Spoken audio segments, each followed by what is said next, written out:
नमस्कार दोस्तों। आपको मालूम होगा कि हाल ही में इजराइल में एक नई कोalition की सरकार बनी है और इनके जो नए प्राइम मिनिस्टर हैं इनका नाम है नफ्ताली बेनेट। इन्हें अल्ट्रा राइट विंगर माना जाता है और ये अपने कई इलेक्शन के स्पीचेस में ये कह भी चुके हैं कि इनके टेन्योर में ये फ़लस्तीन के सिचुएशन से और भी ज़्यादा एग्रेसिवली डील करेंगे। और इन्होंने किया भी कुछ ऐसा ही है।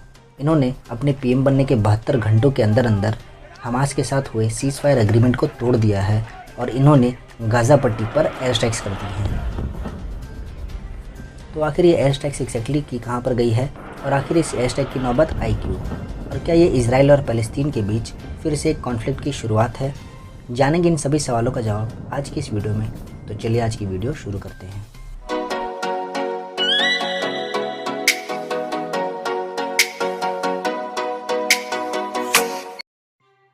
आपके सामने ये द न्यूयॉर्क टाइम्स का एक न्यूज़ आर्टिकल है जिसमें ये कह रहे हैं कि Israeli aircrafts bomb Gaza just days into new government, यानी कि इजरायली एयरफोर्सेस ने गाज़ा पट्टी पर बॉम्ब्स गिराए हैं नई सरकार के बनने के कुछ दिनों के अंदर अंदर।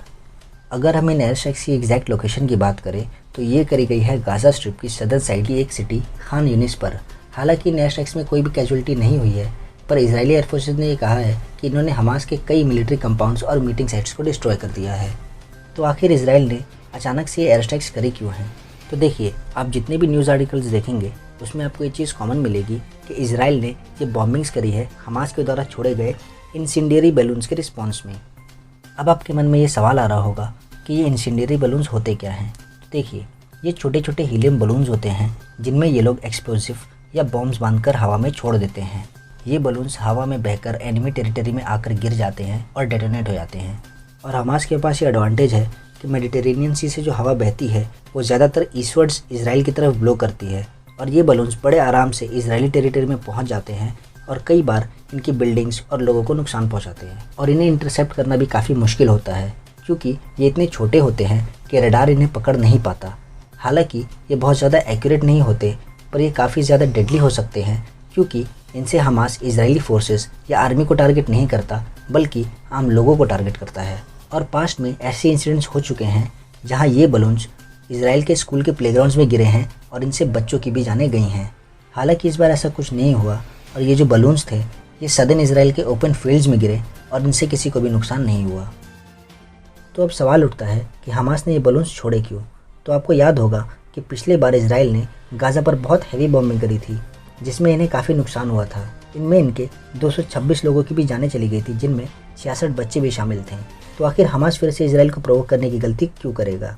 तो देखिए, इसका कारण है जेरूसलम डे की परेड। हर साल 10 मई को इजरायली नेशनलिस्ट लोग इजराइल के 1961 में हुए 6 डे वॉर की जीत की खुशी में एक परेड निकालते हैं। ये परेड जेरूसलम के डमेस्कस गेट से शुरू होकर मुस्लिम पॉपुलेटेड रीजन मुस्लिम क्वार्टर से होते हुए जूइश क्वार्टर्स तक जाती है। इस साल भी इसे होना था, पर हमास के साथ हो रहे कॉन्फ्लिक्ट की वजह से इसे पोस्टपोन कर दिया गया था। पर नफ्ताली बेनेट की सरकार ने आते ही इस परेड को 15 जून को निकालने की अनुमति दे दी। इसे देखते हुए हमास ने भी इजराइल को धमकी दी कि अगर इन्होंने ये रैली निकाली तो वो भी इजराइल पर हमला कर देंगे। यूनाइटेड नेशन ने भी नफ्ताली बेनेट से कहा था कि अभी के लिए इस परेड को पोस्टपोन ही रखा जाए क्योंकि इससे इजरायली लोगों और पैलेस्टीनियंस के बीच झड़प हो सकती है और सिचुएशन और भी टेंस हो सकती है। और जब ये रैली हुई तो हुआ भी वही जिसका सबको डर था। यहाँ परेड में इजरायली नेशनलिस्ट लोगों ने वहाँ की मुस्लिम पॉपुलेशन को खूब मॉक किया और भड़काऊ नारे लगाए जैसे दिस इज़ आवर होम और डेथ टू अरब्स। इस परेड का विरोध वहाँ के पैलेस्टीनियन लोगों ने भी किया और उनकी इजरायली फोर्सेस से झड़प भी हुई जिसमें 33 से ज़्यादा पैलेस्टीनियन प्रोटेस्टर्स को चोट भी आई। तो आखिर हमास और यूएन के मना करने के बावजूद भी नफ्ताली बेनेट ने इस परेड की अनुमति क्यों दी? तो देखिए, हालांकि नफ्ताली बेनेट को एक फार राइट लीडर माना जाता है, पर इनकी जो कोalition की सरकार बनी है इसमें लेफ़्ट पार्टीज़ भी हैं और एक अरब पार्टी भी शामिल है। तो इसे एक लेफ़्ट लीनिंग गवर्नमेंट की तरह देखा जा रहा है। और क्योंकि इनकी सरकार एक थिन मार्जिन से पावर में है तो लोग ये मान के चल रहे हैं कि नफ्ताली बेनेट फ़लस्तीन मामले में ज़्यादा एग्रेशन नहीं दिखाएंगे और इनके सारे वादे चुनावी वादे ही बनकर रह जाएंगे। लोगों में बढ़ रही सोच को बदलने के लिए और इजराइल के राइट विंग लोगों का सपोर्ट हासिल करने के लिए नफ्ताली बेनेट ने इस परेड की अनुमति दी थी।